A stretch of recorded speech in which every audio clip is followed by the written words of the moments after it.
Орловата пещера се намира в местността Стърганково, Орлови скали, в землището на град Котел. Природната забележителност е с площ 5 хектара и е в регистъра на защитени територии и защитени зони в България.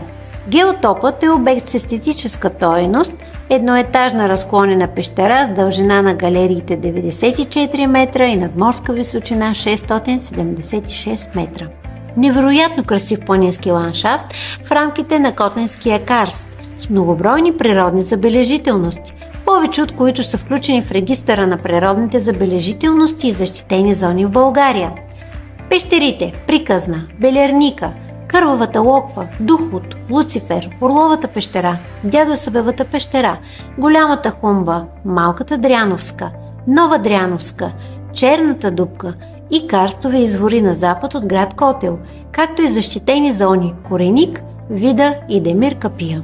Всичко това дава основание да оценим неговото разработване като важен елемент в цялостната концепция на геопарк Източен Балкан, отразявайки основната тема на геопарка – впечатляващи планински ландшафти, предопределени от геоложките особености на района. Проект Roads – пътища към устойчив геотуризъм. Административен договор номер РД 54 от 10 януари 2024 г. по подмярка 19.3 подготовка и изпълнение на дейности за сътрудничество на местни инициативни групи от мярка 19, водено от общностите местно развитие, от Програма за развитие на селските райони за периода 2014-2020 година.